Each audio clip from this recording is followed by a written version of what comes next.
சீரியல்ல என்னெல்லாம் சுவாரஸ்யமான விஷயங்கள் நடக்க போகுதுன்னு பார்க்கலாம் வாங்க.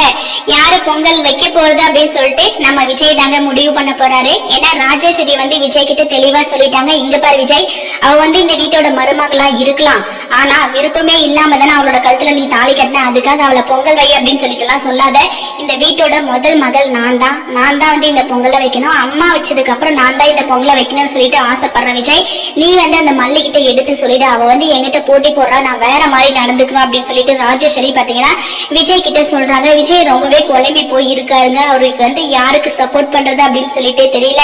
ஏன்னா விஜய் வந்து விருப்பப்படாம தாலி கட்டினாலும் இந்த வீட்டோட மருமக இப்போதைக்கு மல்லி தாங்க. சோ சம்பிரதாயம் படி இந்த வீட்டோட மருமக தான் வந்து பொங்கல் வைக்கணும், அது வந்து எல்லாருக்குமே தெரிஞ்ச விஷயம் தான். அப்படி இருக்கும்போது ராஜேஸ்வரி பாத்தீங்கன்னா வீட்டை பெரிய பிரச்சனையே பண்ணிட்டு இருக்காங்க. நான் தான் நினைச்சதை சாதிப்பேன், நான் தான் வைக்குவேன் அப்படின்னு சொல்லிட்டு பெரிய பிரச்சனை பண்ணிட்டு இருக்காங்க. ஆனா நம்ம விஜய் கிட்ட இப்ப அந்த பிரச்சனை போனதுனால விஜய் வந்து யார பொங்கல் வைக்க சொல்லுவாரு அப்படின்னு சொல்லிட்டு எல்லாரும் எதிர்பார்த்துட்டு இருக்காங்க. கண்டிப்பா விஜய் பாத்தீங்கன்னா நம்ம மல்லியை தாங்க பொங்கல் வைக்க சொல்ல போறாரு. ஏன்னா நல்லதோ கெட்டதோ சரியோ தவறோ, ஆனா அந்த வீட்டோட மருமக அவன் சொல்லிட்டு ஆயிடுச்சுக்கா.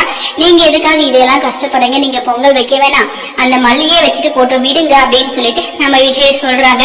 இதுக்கப்புறம் என்னங்க, ராஜேஸ்வரி கோவத்துல கொந்தளிக்கிறாங்க. விஜய் என்னடா நினைச்சிட்டு இருக்க, இந்த வீட்டோட மகன் நானு உன்னோட அக்கா, என்ன வந்து நீ பொங்கல் வைக்க கூடாதுன்னு சொல்லிட்டு சொல்றியா, அப்ப நான் பொங்கல் வச்சா நல்லபடியா வராதா அப்படின்னு சொல்லிட்டு வேற மாதிரி பேச ஆரம்பிச்சிட்டாங்க ராஜேஸ்வரி. விஜயால இதை ஏத்துக்கவே முடியலங்க. ஐயோ அக்கா, நான் அப்படி சொல்ல வரலக்கா, பெரியவங்க எல்லாருமே இதைதானே சொல்லுவாங்க அப்படின்னு சொல்லிட்டு நம்ம விஜய் வந்து சொல்றாரு. ஆனா ராஜேஸ்வரி வந்து இங்க பாரு விஜய், பெரியவங்க சொன்னா என்ன சொல்லலாம், அது அப்புறப்பட்ட விஷயம், இன்னைக்கு பொங்கல் நான் வைக்கணும்னு சொல்லிட்டு ஆசைப்பட்டேன், கண்டிப்பா நான் தான் பொங்கல் வைக்குவேன் அப்படின்னு சொல்லிட்டு ராஜேஸ்வரி பெரிய பிரச்சனையே பண்றாங்க. ஆனா வித்யாமா பார்த்தனா, இங்க பாரு ராஜேஸ்வரி, இதெல்லாம் ரொம்ப தப்பு, இந்த வீட்டோட மருமக மல்லி, நம்ம எல்லாரும் உட்காந்துக்கிட்டு அவகிட்ட தான் வேலை வாங்கணும், அதனால அவ தான் வந்து பொங்கல் வைக்கணும், இதுல வந்து வேற மாற்றமே இல்ல, எந்த தடங்களும் செய்ய வேணாம், யாரும் பிரச்சனை பண்ண வேணாம், எல்லாரும் சைலண்டா இருங்க அப்படின்னு சொல்லிட்டு வித்யாமா ஒரு வார்த்தை சொன்னாங்க. சோ ராஜேஸ்வரி வந்து ஒரு பொட்டி பாம்பு அடங்குற மாதிரி அடங்கிட்டாங்க. ஏன்னா வித்யாமாவுக்கு ராஜேஸ்வரி அவ்வளவு பயப்படுவாங்கன்னு சொல்லிட்டு சோ இப்பதாங்க தெரியுது. சோ கண்டிப்பா இதுக்கப்புறம் நம்ம வித்யாமா ராஜேஸ்வரி அடக்கதான் போறாங்க. வாங்க வெயிட் பண்ணி பார்க்கலாம்.